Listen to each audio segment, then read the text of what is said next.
В годы НЭПа Татарская Республика сделала первые самостоятельные шаги в развитии промышленности и сельского хозяйства.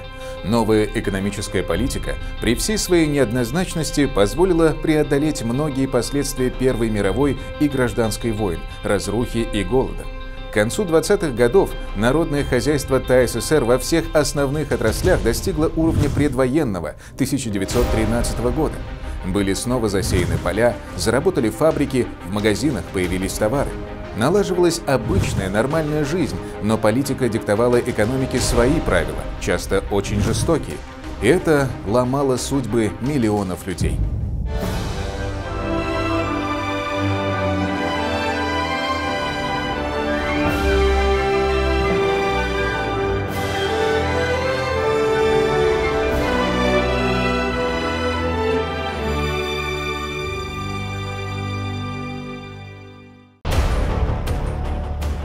В 1924 году, после смерти Ленина, усилилась внутрипартийная борьба. Иосиф Сталин отстаивал идею построения социализма в отдельно взятой стране. В экономике был взят курс на форсированную индустриализацию и всеобщую насильственную коллективизацию. НЭП, новая экономическая политика, с такими сложными и масштабными задачами справиться уже не могла. Главной задачей перед руководством СССР было достижение экономической независимости, а СССР в тот период все-таки был больше аграрной страной, чем индустриальной. И вот этой глобальной цели были посвящены первоочередные реформы и шаги партии, руководства страны после новой экономической политики. И реализуя эту цель, и была свернута новая экономическая политика. Политические реалии отразились на жизни в Татарской Республике. Лидер мусульманских коммунистов, соратник Сталина по Народному комиссариату национальностей Мирсаид Султангалиев отстаивал в Москве интересы автономных республик, их равноправное участие в создании СССР и других вопросах. Сталин, главный по национальным проблемам, был против этого и не простил идейного противника. По его указанию в 1923 году Султангалиев был арестован. Руководители Тат-Республики во главе с Кашафом Мухтаровым, поддержавшие идеи Султангалиева, в 1924 году были сняты со своих постов. Национально ориентированная политика в ТАССР начала сворачиваться. Правительства менялись, правительства слабели, и обком партии приобретал главную роль. Таких вот взаимопониманий между обкомом и правительством не было. После 20-х годов, 30-е годы особенно, конечно, главную позицию, конечно, занимала партия, руководящая роль партии. Со второй половины 20-х годов по отношению к национальным республикам начала вести совершенно другая политика. И здесь проходили многочисленные репрессивные меры. С конца 20-х годов Султангалиевцев еще раз арестовали там. Большое количество других людей были арестованы. Больше 100 человек, насколько я помню. Это такая партийно-советская верхушка. И потом вот эти угрожающие действия центра по отношению к нашей республике, как и другим тоже, впрочем, стали постоянными. Поэтому в условиях конца 20-х, начала 30-х годов уже о национальной свободе думать было бесполезно. В декабре 1925 года одновременно с борьбой, идеологической борьбой, было очень мало денежных ресурсов.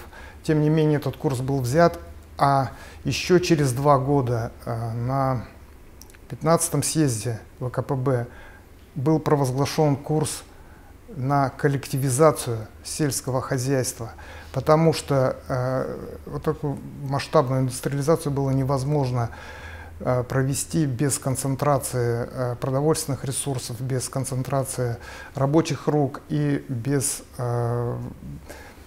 сбора больших денежных средств. А где его можно было взять? Только на селе. В Татарской республике коллективизация и индустриализация разворачивались на фоне очередных политических потрясений.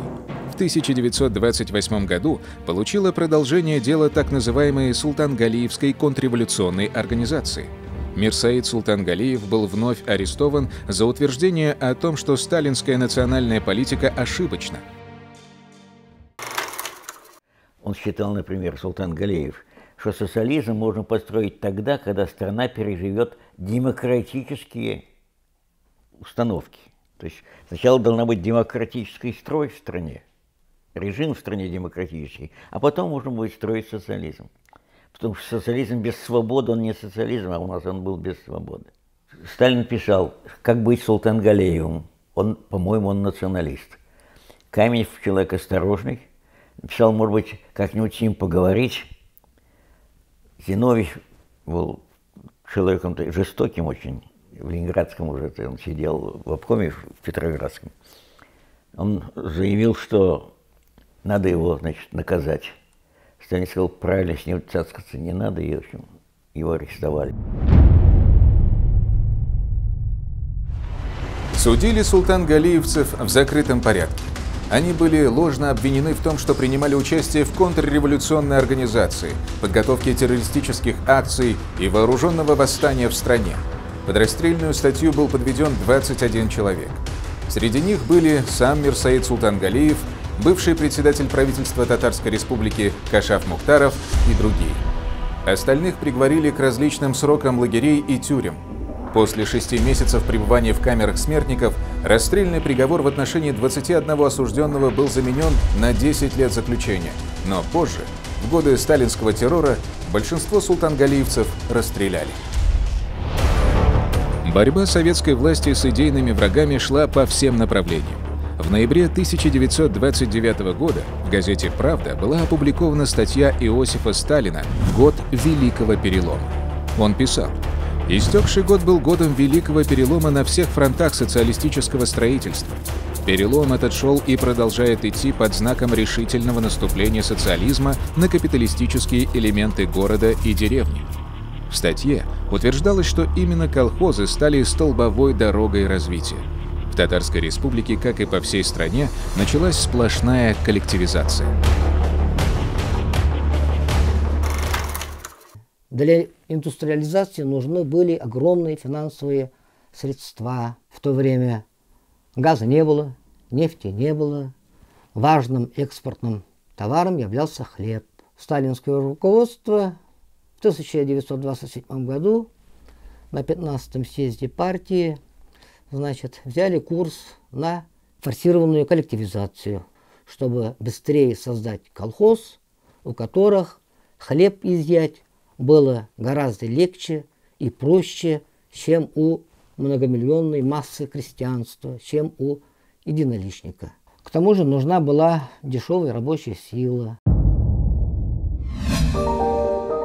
ТССР в то время все еще оставалась преимущественно аграрным регионом. Более 80% жителей занимались сельским хозяйством, но крестьяне вступать в колхозы не торопились. Урожаи не возрастали.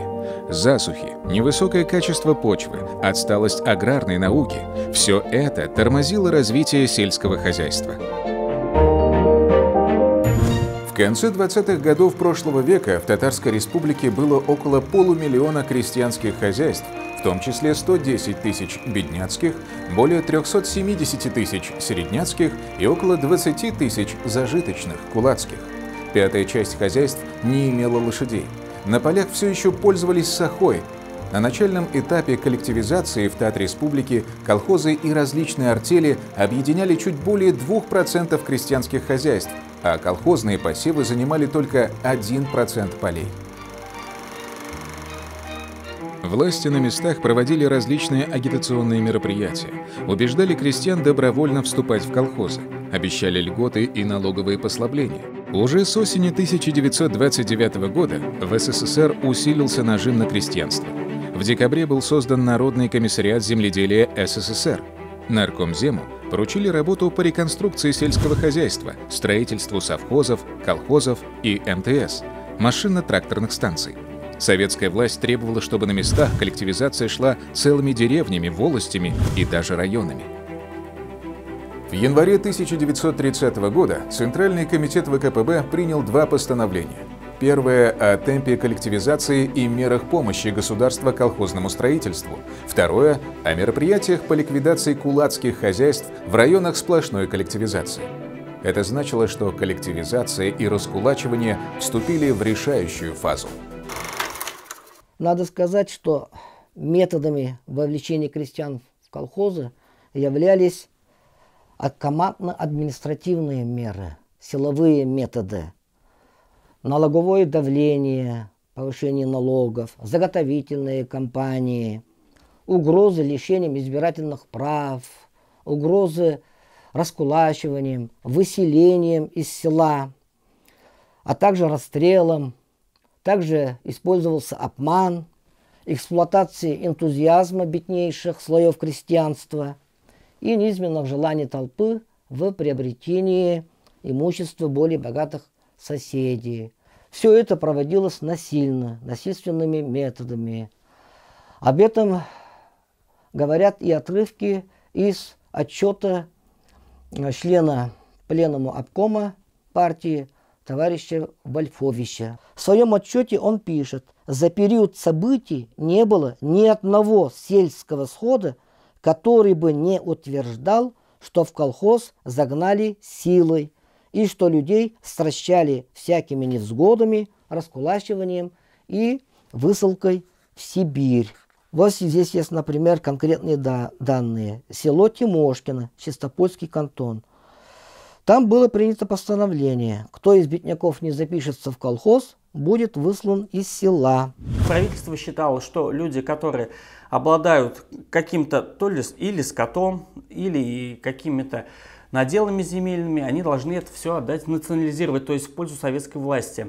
И вторая волна раскулачивания началась как раз в период коллективизации сельского хозяйства, то есть объединения вот этих вот частных крестьянских хозяйств в коллективные хозяйства, то есть в колхозы и совхозы. У кулаков отбирали животных, крупный рогатый скот, мелкий рогатый скот, также птицу. Забирали у них также земельные наделы и запасы семян пшеницы и ржи. Кулаки были причислены к главным врагам коллективизации. Репрессии против зажиточных крестьян приняли катастрофические масштабы. К кулакам могли отнести практически любого более-менее справного крестьянина, даже невзирая на прошлые заслуги перед советской властью.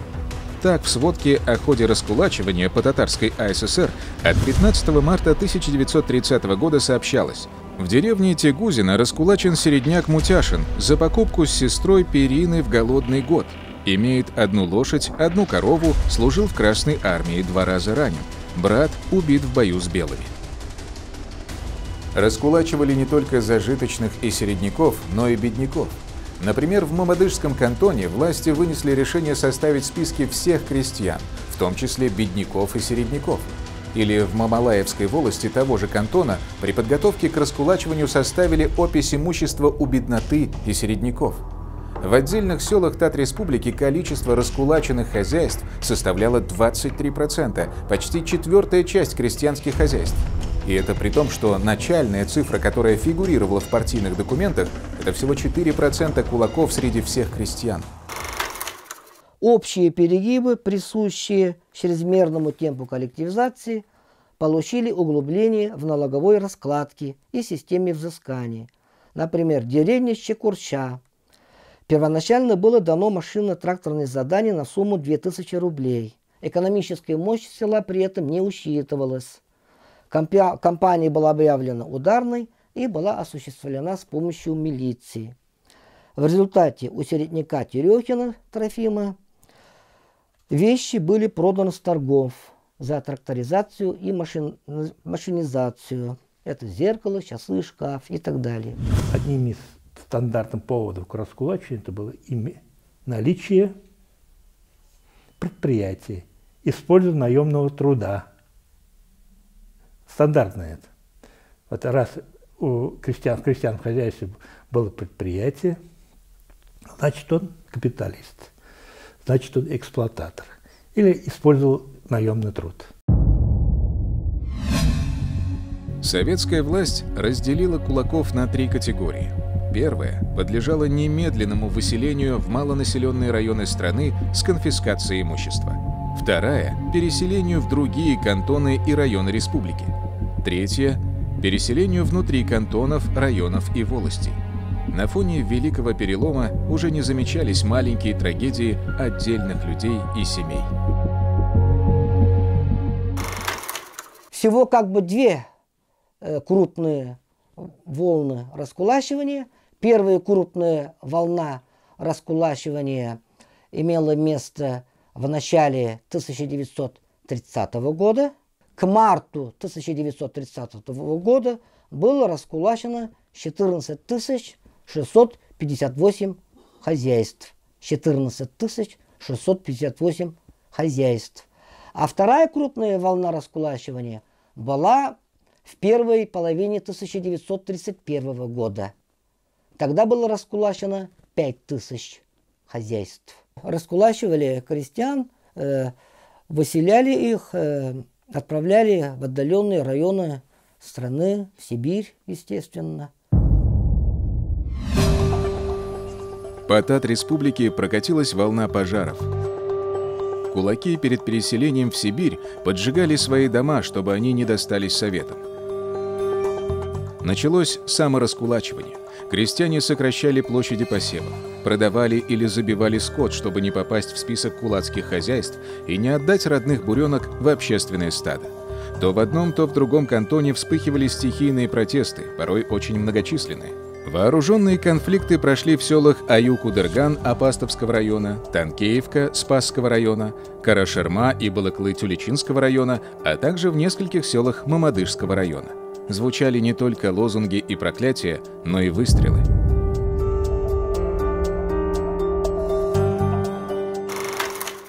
Вот высшей формой борьбы являлись массовые выступления с определенными лозунгами. Там «Долой колхоз», «Долой советскую власть», «Долой коммунистов». Вот.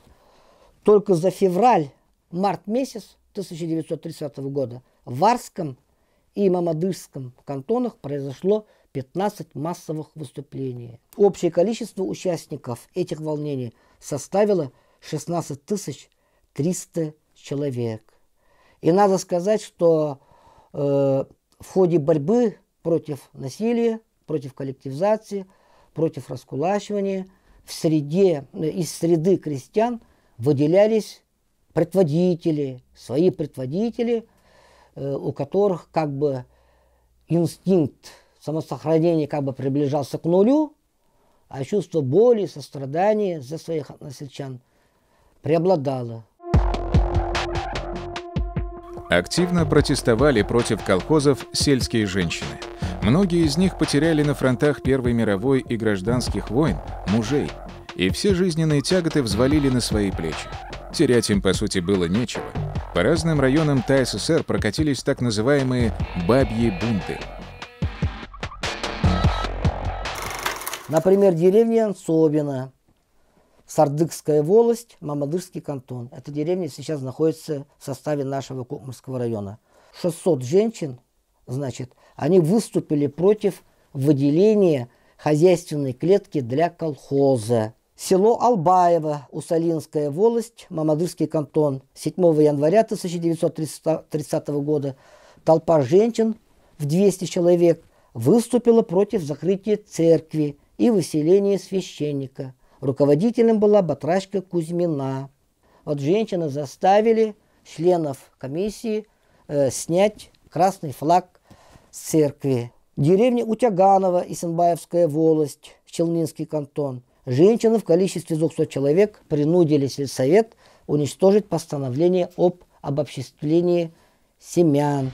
Перегибы коллективизации были настолько масштабными, даже трагическими, что испугали даже советское правительство. В марте 1930 года Иосиф Сталин опубликовал в газете «Правда» статью «Головокружение от успехов». Он резко раскритиковал перегибы на местах. В ней осуждалось обобществление всего подряд. Сталин писал, что даже курицу в колхоз погнали. Временное отступление позволило власти немного успокоить народ.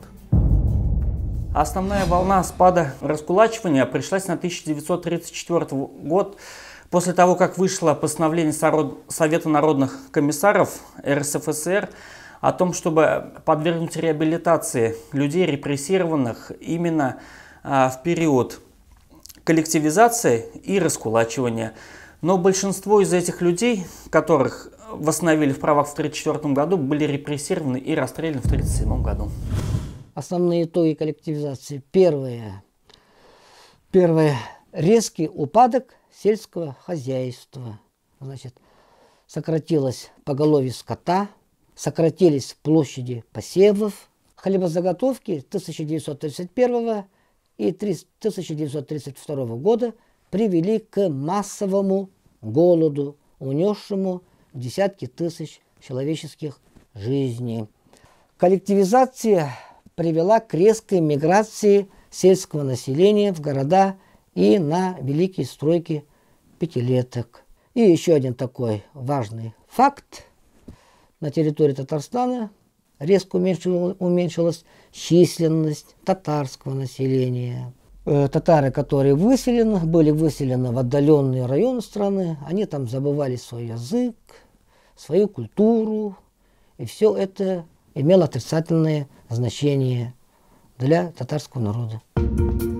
Власти на местах стали понимать, что село нужно не давить, а обеспечивать техникой, готовить кадры, внедрять прогрессивные аграрные технологии. В 1930-м в Нурлате Октябрьского района ТАССР была создана первая машинно-тракторная станция. С этого времени МТС открывались повсюду. Трактор алдым. Бұл тракторны, значит, Орчаға қайтты енді. Купил наш колхоз трактор. Из Арска сообщили, что можно за ним приехать. Остановились у станции. Видим, на платформе наш трактор. Привезли трактор. До весны отправили 2 ребят учиться на трактористов. Выучились ребята. Вывели в поле трактор. Из соседних деревень пришли смотреть, как трактор пашет. Старики говорят, вот пропадет земля, перевернет ее трактор вверх дном. Вот как было дело на первых порах. На помощь селу пришел город. Заводы и фабрики брали шефство над колхозами. В эти же годы началось знаменитое движение 25-тысячников. Специалисты, рабочие крупных заводов приезжали в село для организации труда. В ТАССР были направлены 400 человек, из них половину назначили председателями колхозов. Как бы там ни было, жесткие методы сплошной коллективизации дали свои плоды. В Государственном архиве Татарстана сохранилась справка о росте коллективизации. В 1928 году в Тат-Республике было всего 223 колхоза, а только за январь 1930 года в ТАССР организовали более 500 новых хозяйств. В 1934 году эта цифра достигла 3800 колхозов. Им принадлежали более 77% пахотных земель. По темпам коллективизации Татарская республика вышла на 3-е место в СССР. Но еще многие десятилетия крестьяне были, по сути, заложниками коллективизации. Они работали не за деньги, а за трудодни, которые после уборочной кампании обменивались на сельхозпродукцию, чаще всего зерно. Фактически с введением паспортной системы все сельское население было прикреплено к своим деревням, к своим селам и фактически не имело возможности передвижения, разве что по организованным наборам и по специальным призывам, когда на стройке тоже татари для авиастроя, для машиностроя из деревни люди массово выезжали на стройки республики. Во всесоюзном соревновании за высокий урожай Татария вышла в число первых. Михаил Иванович Калинин на 1-м всетатарском съезде колхозников-ударников высоко оценил успехи колхозов Татарии. Татарская республика награждена орденом Ленина. Орденами Союза СССР награждаются лучшие представители республики. Среди них доярка Юсупова, тракторист Актанышской МТС Аглямов, нарком легкой промышленности Измайлова, трактористка Гайша Маннанова. В январе 1933 года Иосиф Сталин на партийном пленуме объявил о ликвидации кулачества и победе социалистических отношений в деревне. К середине 1930-х годов процесс коллективизации в общем был закончен. За эти годы аграрный сектор экономики Татреспублики полностью перестроился. Но сельскому хозяйству и, главное, крестьянам пришлось долгие годы преодолевать последствия этого великого перелома. Свою задачу коллективизация выполнила. Колхозная деревня стала источником дешевого продовольствия и сырья для промышленности, поставщиком рабочей силы для масштабной индустриализации в СССР. Но это уже новые вехи истории.